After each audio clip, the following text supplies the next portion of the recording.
What's up, everyone? Welcome back to War Whiskey Podcast. I'm Justin Fisher. I'm here with Brandy Bullock from Heroes and Angels Comicon. Brandy, how are you doing?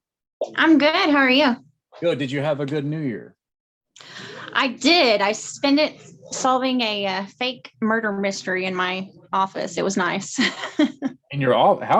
Is it? Was it by design or was it? Actually, I got the Hunter Killer subscription box for Christmas. Really? So yeah. Yeah, those If you always. haven't seen them, check them out. It's awesome. Really, that's fantastic. I've actually been interested in that stuff. Those in the escape rooms, things of that nature. Right. Right. And to our audience, welcome back. A new year. Been a little hiatus, enjoying the holidays a little bit. So we're here with Brandy, who we met in 2019? I believe it's 2019. Yes. 2019. And you run a Comic-Con called Heroes and Angels Comic-Con that benefits families whose children have experience with cancer, basically.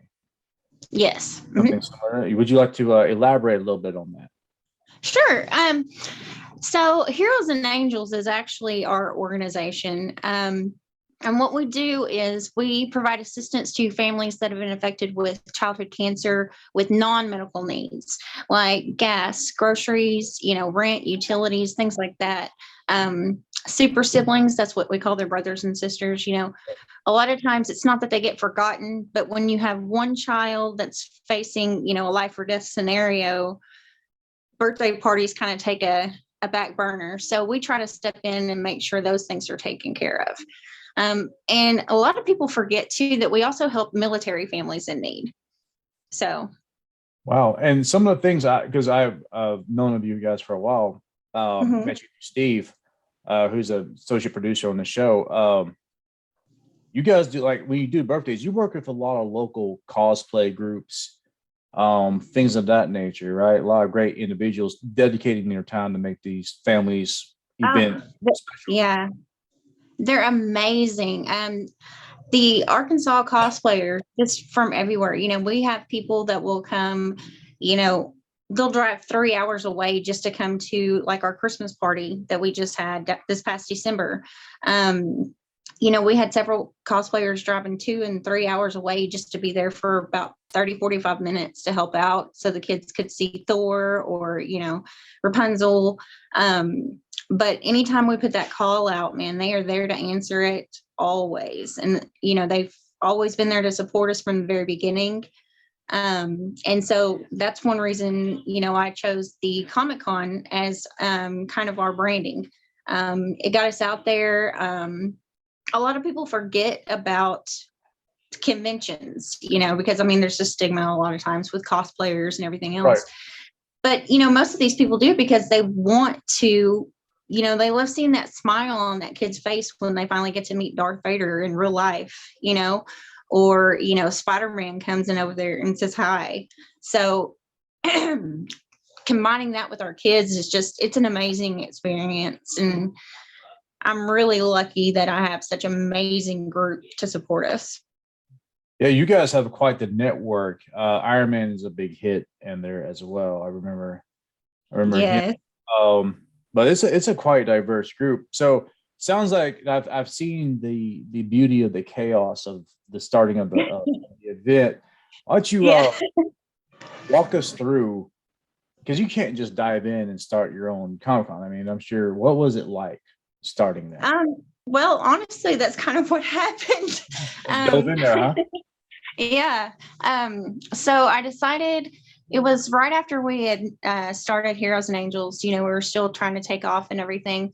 And there was a little girl in, I think, Benton or Bryant. But she'd been diagnosed with cancer, and all she wanted to do was be able to go to San Diego Comic-Con. And so like the 501st and, several other groups got together and, they did a little Comic-Con. And I was like, this is awesome. I wish, that I could do something like this for our kids because they can't go to those kind of places, with their immune systems or, traveling that far away. It's just not possible a lot of times. And then, not even to mention the fact about finances or anything else. And so one of my friends looked at me and she was like, well, just do it. So the first year, I believe it was 2017, I made it very clear that we were having a Heroes and Angels Comicon themed party. And after the party, all of these cosplayers that have came out of nowhere, came up to me and they were like, "So when's the next con?" And I was like, "Whoa, hang on, just 1 second. What are you talking about?" And they're like, "Well, this was a con. You are now a con director. Start planning." And so I still have no idea what I'm doing. We kind of just, take it as it goes. I have a great committee made up of, a lot of the local cosplayers. Right. And they help so much. They think of things and they're like, "Hey, remember this, we have lists." They make sure that I stay calm because I get a little anxious. Just a touch. Just a touch, but so they really help me, put it together and keep it running smoothly. And it's kind of crazy because, you did mention the diversity that we have at our con. A lot of people don't see that, at normal conventions, but like we have Arkansas Punishers, the motorcycle club, the law enforcement motorcycle club, sorry. They are huge supporters of ours, so they're always there. They do security for us. Like for example, this year we're going to have a masseuse there. She's going to be doing 20-minute massages, and then whatever she makes, she's going to actually donate to Heroes and Angels. Wow. Combat Academy is where I actually train jiu-jitsu at. They're going to be sparring basically the whole day so that kids can combine see, and hopefully they can pull like Spider-Man or something in there with them. We'll see how that goes, but so I mean, it's just, you never know what kind of people you're going to run into there, but the atmosphere is absolutely amazing. It's always positive. We've never really had any big problems or issues with, people being upset, because we take the extra steps and to make sure that everyone is included. And I think that that's really important because a lot of times that gets lost, especially once you start planning, big events and things like that. So. Right. What I love about when we went, it felt small. It felt like a big con, but it was small. You didn't get lost like you do when you go to like the Little Rock, right. The con or the Conway Con that was just growing a lot. Yeah. Those are big. Like you can get kind of lost in there. It's really well organized to a point where it feels big because of the positivity in the environment. Yeah. There is, as always, there is when you get with cosplayers, there is some eccentric personalities, but that's of everything. Oh yeah. But you also have vendors, and you have right. a diversity of vendors from comic books to memorabilia to, now you're doing jiu-jitsu lessons and masseuse, which I'm pretty sure the other cons don't have those options, not legally. No, they don't. We also try to gear everything at our con is for and about the kids. Right. Number one, if the adults have fun, that's great. But honestly, y'all aren't who we were worried about. But they do have fun though. Adults have fun though. Yeah, they do. They absolutely have a blast. And, it's so fun to see them, interacting, and it's so fun to hear, how much everyone is looking forward to hopefully having Heroes and Angels come back again this year. But yeah, we have, activities that the kids can do. We also have lots of costumes and stuff. So if the kids actually want to cosplay, we have professional cosplayers right there ready to help them. Like I said, my committee is amazing. And we've got great volunteers that help us. And everybody is 100% committed to, making it run as smoothly and as great as possible for the kids. And I will say again, to the testament of the cosplayers, they're not just some like Walmart special. These are these are like very, very precise costumes of lots of time. They're movie quality. Absolutely. Very, very, like I was very impressed with a lot of them. I was like, wow, they have that resource here in the state for whatever, because and the kids love it. That's the thing. Oh, yeah. That's what it's about. It's about the kids. Like the other cons, they get lost in the publicity, but this is actually a focal point for Right. the families. Now let's talk about the families. Okay. Tell me about the families that you've helped. Well, unfortunately and fortunately, I guess, we've had quite a few. At Christmas, when I counted last, we had over 43 different families that we were offering different type of assistance to. And I believe it was over 90 people in total. So, we keep our hands full.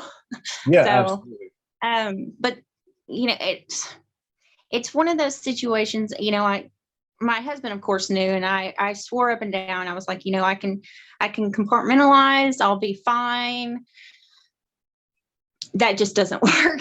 So, I get really close to my families, really close to the kids,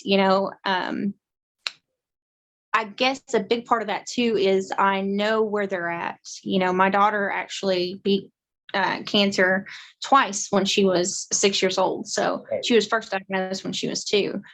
And just, the changes and stuff and that have happened since she was diagnosed are just incredible.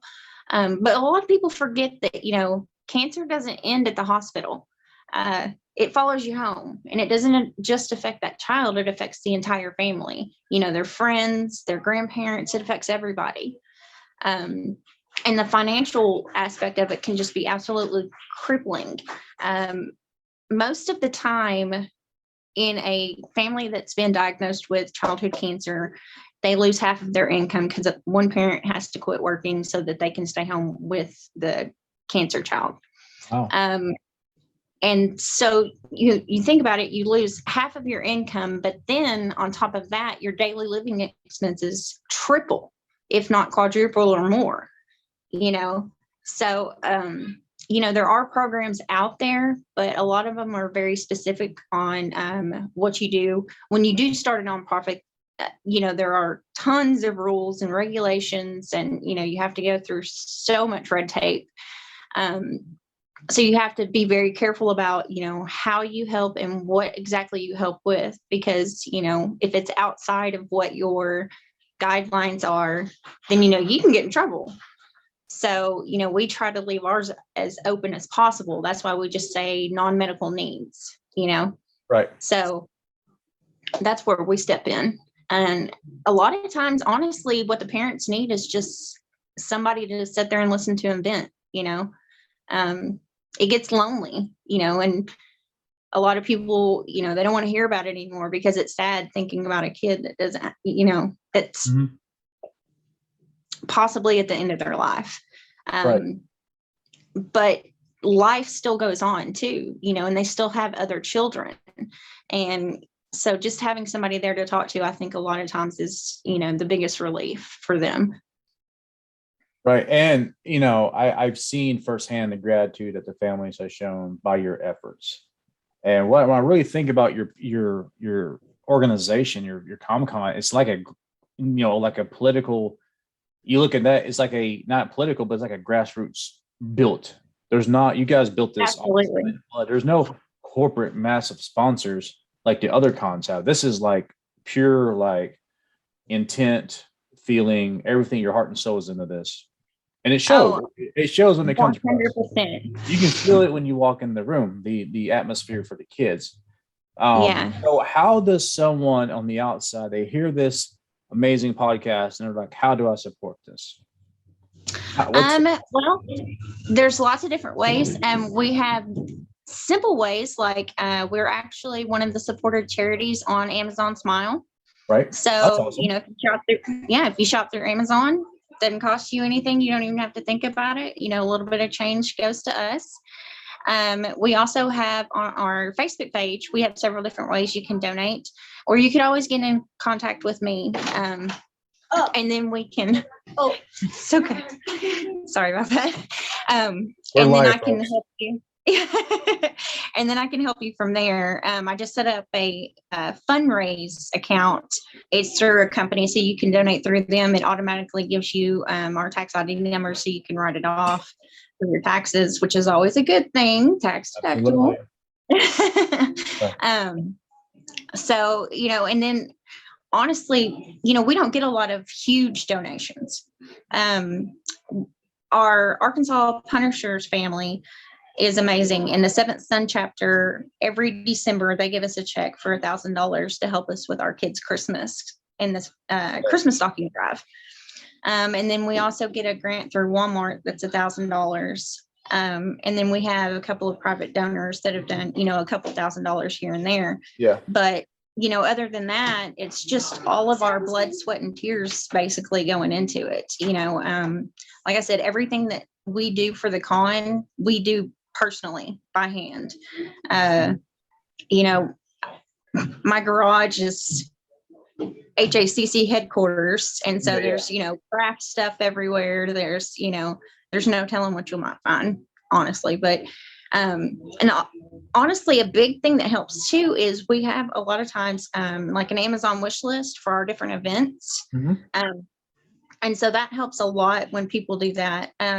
Just donating like water for the con, that's a huge help. Even if it's just a case of water, Right. That's one that we didn't have to buy. So. Right. And we'll put all these links in the description so people can go and they can see your stuff. Awesome. Now, the question everybody wants to know is, when is the next one?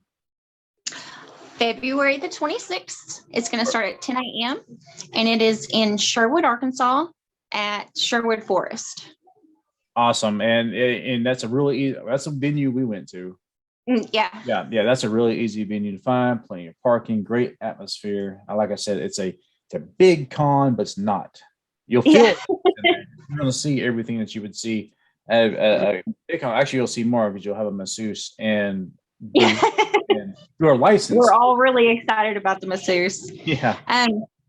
We do have a couple of things that we are starting this year. We're starting some new things. We kind of branching out a little bit because, we never did, like panels or anything like that because, we're geared towards kids. They don't care what you're talking about when you're making your cosplay. Right.